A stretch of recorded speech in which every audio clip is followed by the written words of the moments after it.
Alright, so welcome back for part 2 of this. To recap last time, I explained what we were doing. We're playing Civilization 4, an empire simulation game, to demonstrate various themes of world history. Not the exact details, the details will be different, but the themes will be similar. And I talked about two different themes last time. One was the importance of river valleys to the early civilizations. They provided food, irrigation, and also trade along the rivers. All right, very useful to settle along the rivers. Much better than settling up here in the tundra, which, as you can see, doesn't yield any food. Much better to settle near these, three food, sheep, for example, or the three food, wheat tiles here in these lush grasslands. And then the third thing we talked about was the theme of trade-offs between internal security and external security. That is to say, any ruler has basically two different things to be wary of. One would be falling prey to an external conqueror, such as the Vikings here that we just met. For now, we have peaceable relations with. They're cautious towards us. No imminent invasion there, it looks like. But we'll keep an eye on them. But yes, you have to keep an eye on the external, civilizations. Make sure you don't get conquered by them, but also keep your own internal citizens happy. And let me show you what I mean by that. So here we have our city's revolt status. Right. So right now, my advisors tell me that this city is safe in terms of people are relatively happy. That's one of the good things we have going for us. We're of a relatively coherent nationality. I don't have unhappy minorities, agitating for independence in my in this tribe. Unfortunately, we've got some bad things that are harming our stability, despotism, and tribalism. Those are government policies that we are running.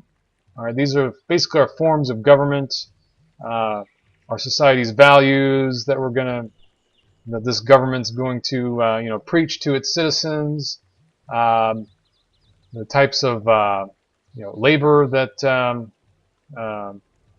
under which people will work, types of economic trade, and also religious policies. So these are 5 different areas in which we can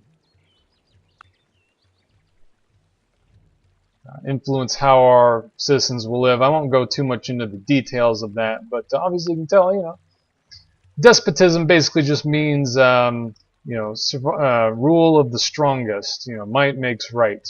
Legitimacy is based on the fact, my legitimacy here as ruler, as Washington of the Americans, is based on the fact that I have the warriors and I have the weapons. And if my citizens don't do what I say, I will inflict physical harm on them.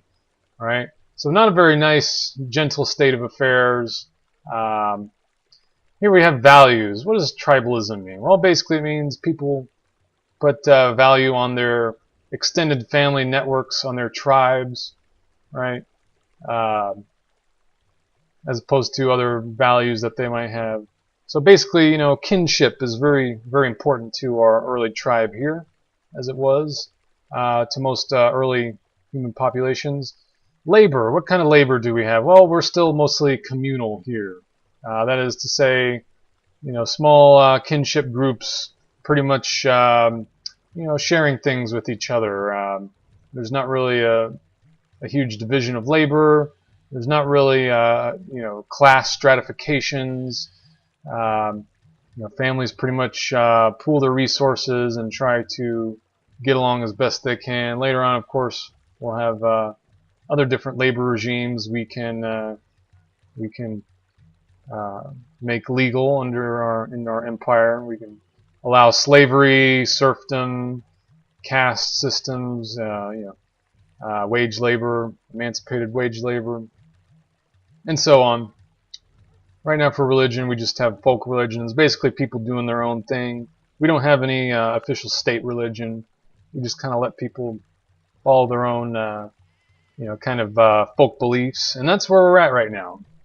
So, not too much happening this early part of the game. I'm just exploring with my worker. Our citizens are gradually learning better hunting skills. Not too much more to say than that. Our warrior came back into our territory. We'll send him out again to do a little more scouting. And our culture expanded.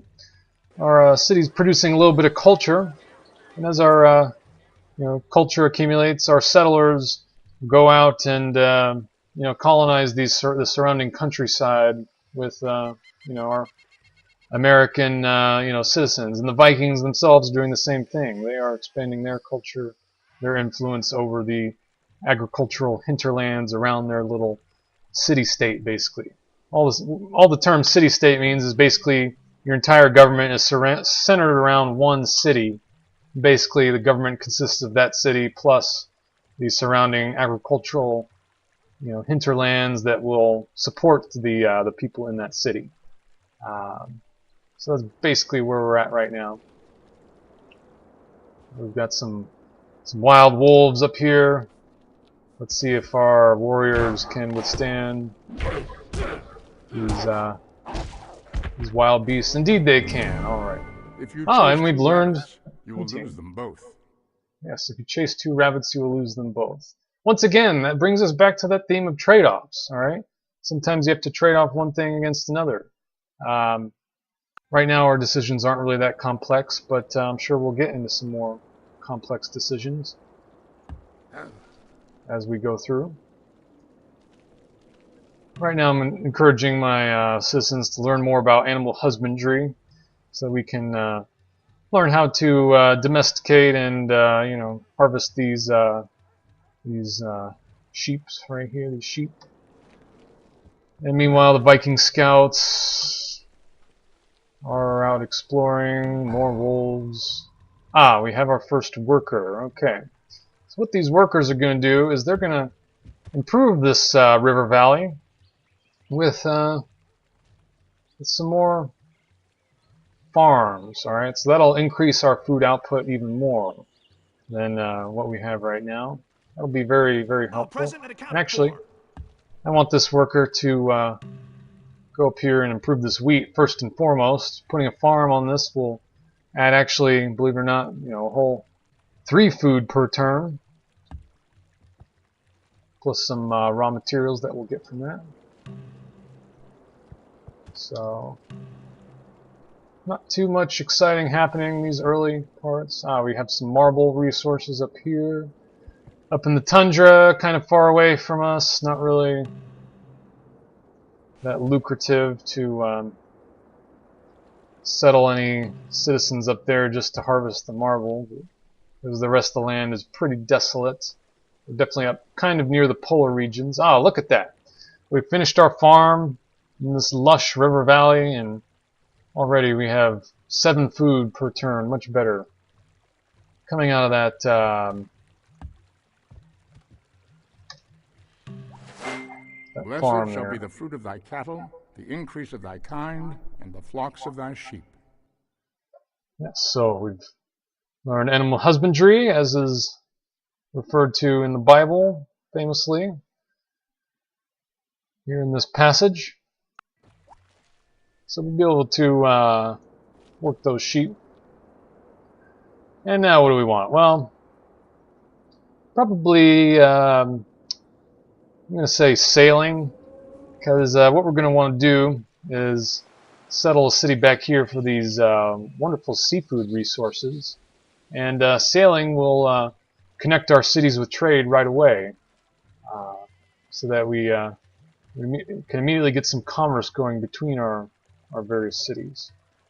And I think we're running up to the time limit here for this part 2. Hinduism. About 3525 BC, Hinduism was founded in distant lands. Someone must have come up with the idea of polytheism in some other civilization. around the world somewhere.